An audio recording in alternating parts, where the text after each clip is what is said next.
हुआ यूं कि पति ने पत्नी को किसी बात पर 3 थप्पड़ जड़ दिए। पत्नी ने इसके जवाब में अपना सैंडल पति की तरफ फेंका। सैंडल का एक सिरा पति के सिर को छूता हुआ निकल गया। मामला रफा दफा हो भी जाता, लेकिन पति ने इसे अपनी तौहीनी समझी। रिश्तेदारों ने मामला और पेचीदा बना दिया। न सिर्फ पेचीदा बल्कि संगीन। सब रिश्तेदारों ने इसे खानदान की नाक कटना कहा। यह भी कहा कि पति को सैंडल मारने वाली औरत न वफादार होती है न पतिव्रता। इसे घर में रखना अपने शरीर में मियादी बुखार पालते रहने जैसा है। कुछ रिश्तेदारों ने यह भी पश्चाताप जाहिर किया कि ऐसी औरतों का भ्रूण ही समाप्त कर देना चाहिए। बुरी बातें चक्रवृद्धि ब्याज की तरह बढ़ती है, सो दोनों तरफ खूब आरोप उछाले गए। ऐसा लगता था जैसे दोनों पक्षों के लोग आरोपों का वॉलीबॉल खेल रहे हैं। लड़के ने लड़की के बारे में और लड़की ने लड़के के बारे में कई असुविधाजनक बातें कही। मुकदमा दर्ज कराया गया। पति ने पत्नी की चरित्रहीनता का तो पत्नी ने दहेज उत्पीड़न का मामला दर्ज कराया। 6 साल तक शादीशुदा जीवन बिताने और एक बच्ची के माता पिता होने के बाद आज दोनों में तलाक हो गया। पति पत्नी के हाथ में तलाक के कागजों की प्रति थी। दोनों चुप थे, दोनों शांत, दोनों निर्विकार। मुकदमा 2 साल तक चला था।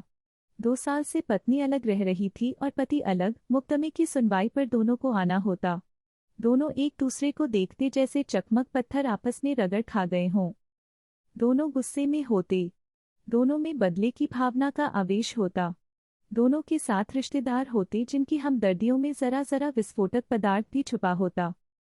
लेकिन कुछ महीने पहले जब पति पत्नी कोर्ट में दाखिल होते तो एक दूसरे को देखकर मुंह फेर लेते, जैसे जानबूझकर एक दूसरे की उपेक्षा कर रहे हों। वकील और रिश्तेदार दोनों के साथ होते। दोनों को अच्छा खासा सबक सिखाया जाता कि उन्हें क्या कहना है। दोनों वही कहते। कई बार दोनों के वक्तव्य बदलने लगते। वो फिर संभल जाते। अंत में वही हुआ जो सब चाहते थे, यानी तलाक। पहले रिश्तेदारों की फौज साथ होती थी, आज थोड़े से रिश्तेदार साथ थे। दोनों तरफ के रिश्तेदार खुश थे, वकील खुश थे, माता पिता भी खुश थे। तलाकशुदा पत्नी चुप थी और पति खामोश था। यह महज इत्तेफाक ही था कि दोनों पक्षों के रिश्तेदार एक ही टी स्टॉल पर बैठे, कोल्ड ड्रिंक्स लिया। यह भी महज इत्तेफाक ही था कि तलाकशुदा पति पत्नी एक ही मेज के आमने सामने जा बैठे। लकड़ी की बेंच और वो दोनों। कांग्रेचुलेशन, आप जो चाहते थे वही हुआ, स्त्री ने कहा। तुम्हें भी बधाई, तुमने भी तो तलाक देकर जीत हासिल की, पुरुष बोला। तलाक क्या जीत का प्रतीक होता है? स्त्री ने पूछा। तुम बताओ। पुरुष के पूछने पर स्त्री ने जवाब नहीं दिया। वो चुपचाप बैठी रही, फिर बोली, तुमने मुझे चरित्रहीन कहा था। अच्छा हुआ, अब तुम्हारा चरित्रहीन स्त्री से पीछा छूटा। वो मेरी गलती थी, मुझे ऐसा नहीं करना चाहिए था, पुरुष बोला। मैंने बहुत मानसिक तनाव झेली है। स्त्री की आवाज सपाट थी, न दुख न गुस्सा। जानता हूँ पुरुष इसी हथियार से स्त्री पर वार करता है जो स्त्री के मन और आत्मा को लहूलुहान कर देता है। तुम बहुत उज्ज्वल हो। मुझे तुम्हारे बारे में ऐसी गंदी बात नहीं करनी चाहिए थी। मुझे बेहद अफसोस है, पुरुष ने कहा। स्त्री चुप रही। उसने एक बार पुरुष को देखा। कुछ पल चुप रहने के बाद पुरुष ने गहरी सांस ली और कहा, तुमने भी तो मुझे दहेज का लोभी कहा था। गलत कहा था, पुरुष की ओर देखती हुई स्त्री बोली। कुछ देर चुप रही, फिर बोली, मैं कोई और आरोप लगाती लेकिन मैं नहीं। प्लास्टिक के कप में चाय आ गई। स्त्री ने चाय उठाई। चाय जरा सी छलकी।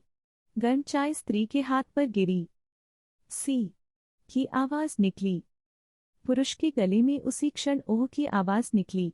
स्त्री ने पुरुष को देखा। पुरुष स्त्री को देखे जा रहा था। तुम्हारा कमर दर्द कैसा है? ऐसा ही है, कभी वोवरॉन तो कभी काम्बीफ्लेम। स्त्री ने बात खत्म करनी चाहिए। तुम एक्सरसाइज भी तो नहीं करती, पुरुष ने कहा तो स्त्री फीकी हंसी हंस दी। तुम्हारे अस्थमा की क्या कंडीशन है? फिर अटैक तो नहीं पड़े? स्त्री ने पूछा।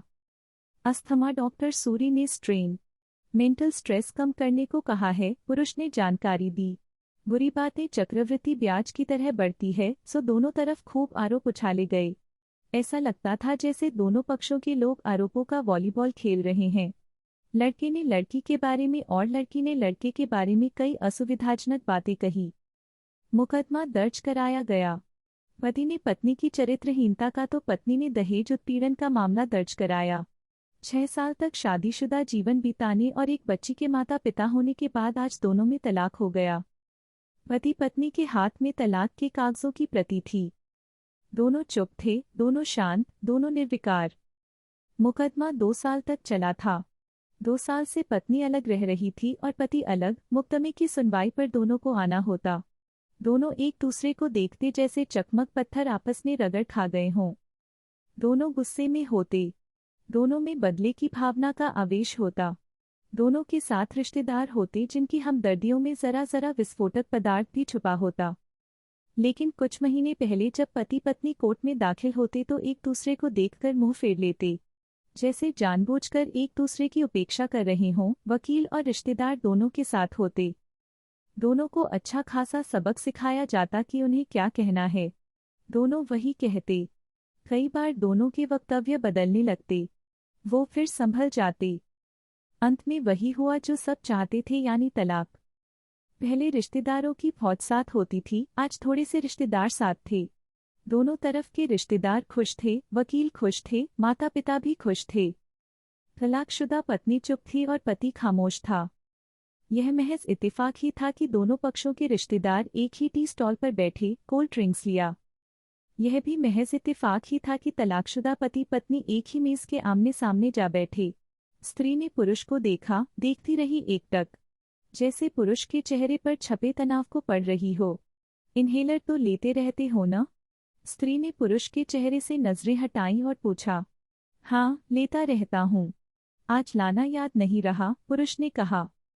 कभी आज तुम्हारी सांस उखड़ी उखड़ी सी है, स्त्री ने हमदर्द लहजे में कहा।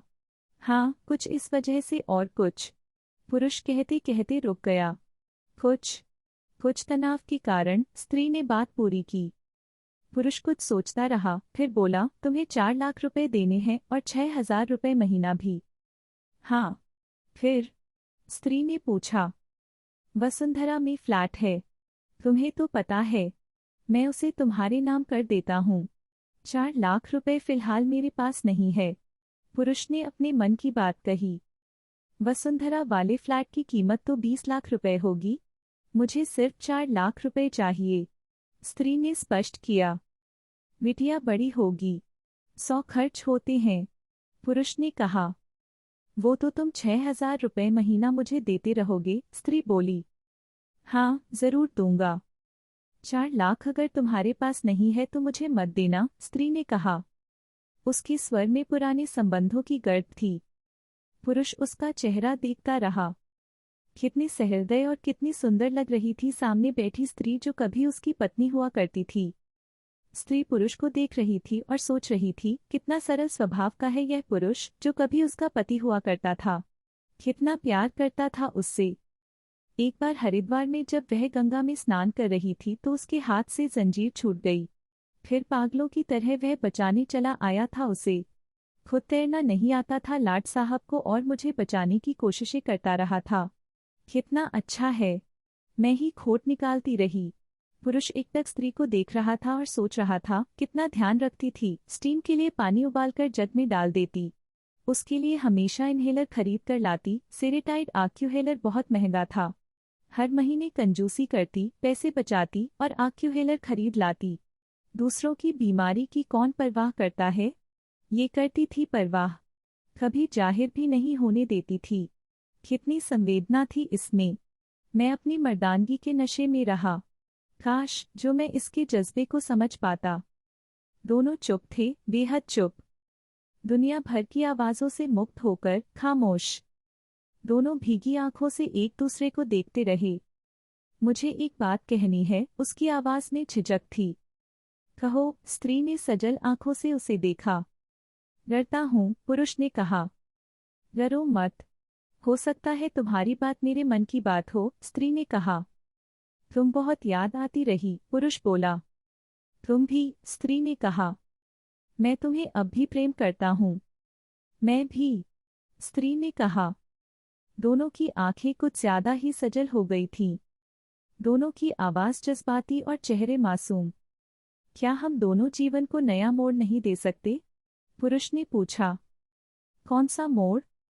हम फिर से साथ साथ रहने लगे। एक साथ, पति पत्नी बनकर, बहुत अच्छे दोस्त बनकर। ये पेपर? स्त्री ने पूछा। फाड़ देते हैं, पुरुष ने कहा और अपने हाथ से तलाक के कागजात फाड़ दिए।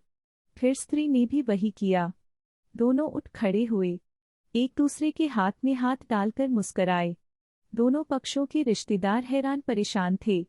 दोनों पति पत्नी हाथ में हाथ डाले घर की तरफ चले गए।